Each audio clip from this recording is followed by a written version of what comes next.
大家好，我係所長馬高。今日想同大家深入一步，喺1983年由龍之子製作公司打造，喺日本動畫史上佔有極度重要地位嘅超經典科幻神作《未來警察》。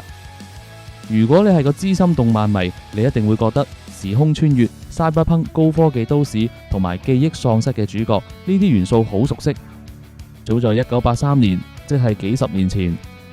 未來警察》就已經將呢啲前衛到極點嘅概念完美融會貫通喺一齊。部作品有 cyberpunk 霓虹風格、精彩絕倫嘅槍戰同賽車場面，同時仲有極度生動嘅喜劇元素以及深刻嘅人性思考。今日帶大家一齊走入呢個充滿2050年高科技未來感、熱血與懸疑交織嘅經典世界。故事嘅起點發生喺1983年一個狂風暴雨嘅夜晚。男主角原本係個1983年嘅普通19歲少年，喺嗰個漆黑嘅夜晚，佢駕駛住自己嘅愛車，一架甲蟲車，喺高速公路上遭到神秘組織嘅追殺。就在兩車高速碰撞、千鈞一髮之際，天空突然劃過一道詭異嘅雷電，一道神秘嘅時空裂縫喺空氣中展開，將少年同佢嘅跑車一齊捲入咗無盡嘅時空漩渦裏面。當少年再次睜開眼睛嘅時候，眼前嘅世界已經發生咗翻天覆地嘅變化。周圍不再係1983年嘅街道，而係一座充滿高樓大廈、懸浮飛車、霓虹燈光璀璨嘅超級未來都市——2050年嘅新東京。少年不幸失去了過去所有嘅記憶，佢唔記得自己叫咩名，亦唔記得自己嘅身世同家庭。唯一跟住佢一齊穿越過嚟嘅，只有嗰架已經殘破不堪嘅甲蟲車，因為佢係透過時空漂流嚟到未來。警察局嘅權藤警長就幫佢取咗一個新名蒲島龍小龍，而佢亦被大家稱為未來警察。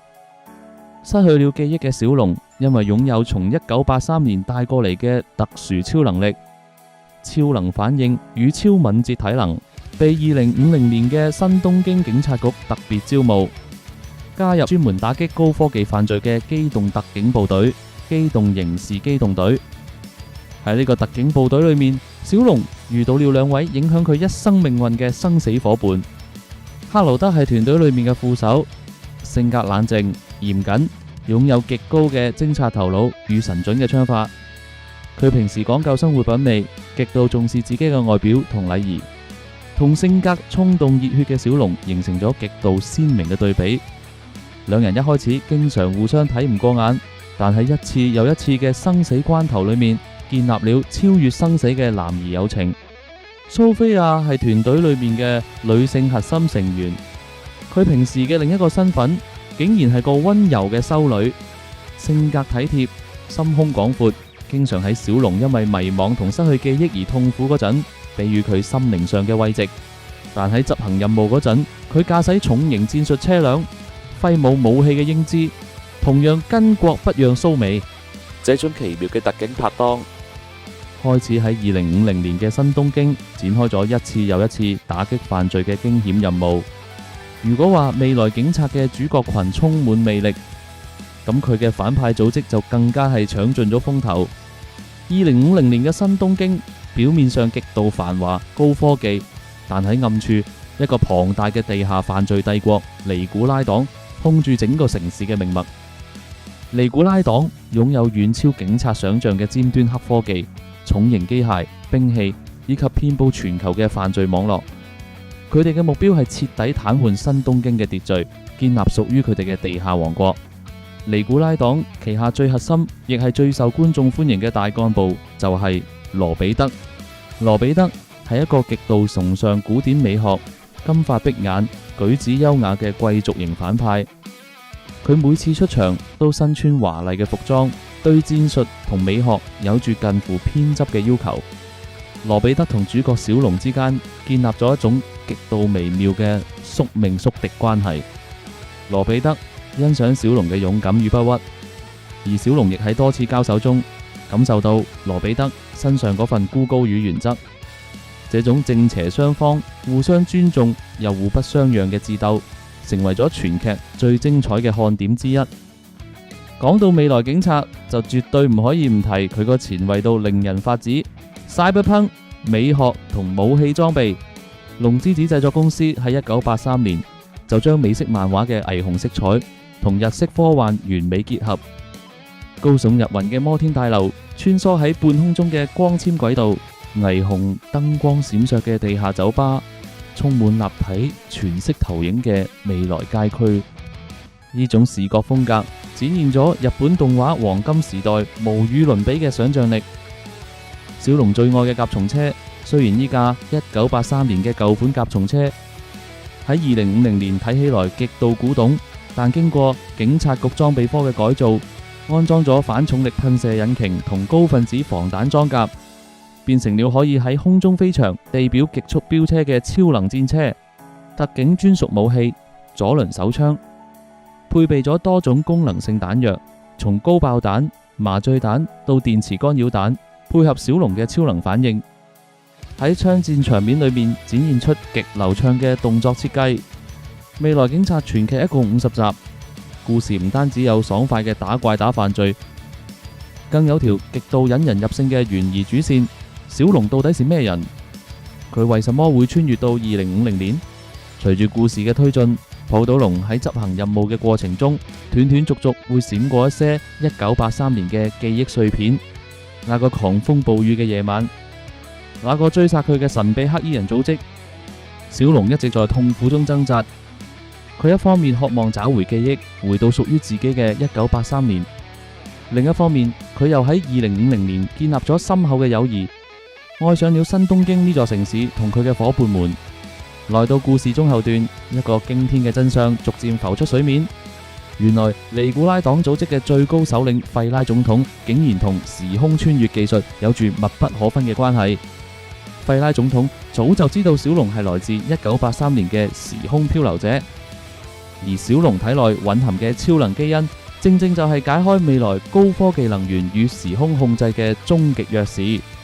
費拉總統當年喺1983年追殺小龍，就係為了搶奪佢體內嘅秘密。這場看似偶然嘅時空雷擊穿越，背後竟然係一場跨越咗近70年嘅龐大時空陰謀。故事來到第49同50集嘅終極大決戰，戰況達到了最高潮。尼古拉黨組織嘅首領費拉總統啟動咗龐大嘅終極基地，企圖利用小龍嘅超能基因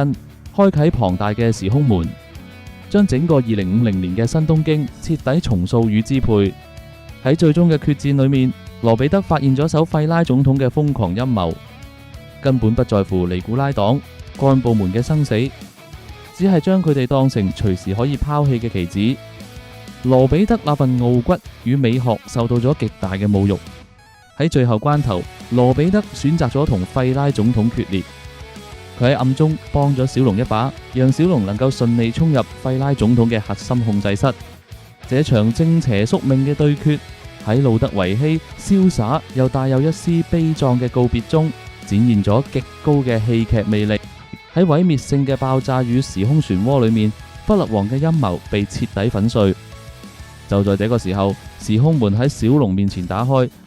一條通往1983年、通往佢過去記憶與家鄉嘅道路展現喺佢眼前。只要佢踏進去，佢就可以找回過去嘅一切，回到那個平凡嘅1983年。但是看住身邊遍體鱗傷但依然緊緊握住佢雙手嘅克勞德、蘇菲亞，看住這座佢用生命守護嘅2050年新東京，小龍在最後一刻微笑住選擇咗放棄，回歸過去。佢用手輕輕關上咗時空門，選擇咗留喺2050年，作為小龍，作為未來警察，同佢最愛嘅伙伴們一齊繼續守護這個屬於佢哋嘅未來。這個既灑脫又充滿溫情與希望嘅結局，為整部作品畫上咗一個最完美嘅句號。未來警察喺1983年播映完畢後，喺日本同海外對後世嘅動漫文化留下了極度深遠嘅印記。作品將流暢嘅手繪動作剪輯、極具打擊感嘅槍戰同埋前衛嘅美式漫畫風格發揮到咗極致。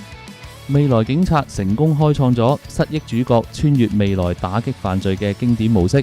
後來無數嘅動畫、遊戲，例如《星際牛仔》、《Cowboy Bebop》、《攻殼機動隊》等作品，喺城市氛圍、爵士搖滾樂嘅配樂使用以及角色的塑造上，都可以看到未來警察所留下嘅深刻影子。1983年版《未來警察》誕生喺一個對未來充滿無限幻想同好奇嘅黃金年代。佢用前衛嘅 Cyberpunk 視覺、精彩絕倫嘅槍戰智鬥，同埋對身份認同同埋與伙伴嘅深刻探討，證明咗科幻動畫可以既酷炫幽默，又充滿人性的溫暖。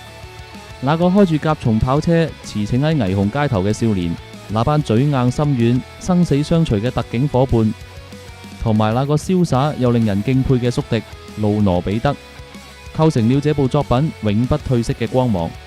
這就係未來警察歷久彌新，幾十年後依然可以深深打動每一個靈魂嘅偉大魅力。今集未來警察嘅解說就嚟到呢度，多謝大家收看。中意嘅朋友希望可以分享、訂閱、讚好，撳埋隔籬個啷啷，一有最新影片即刻通知你。我哋下條影片再見。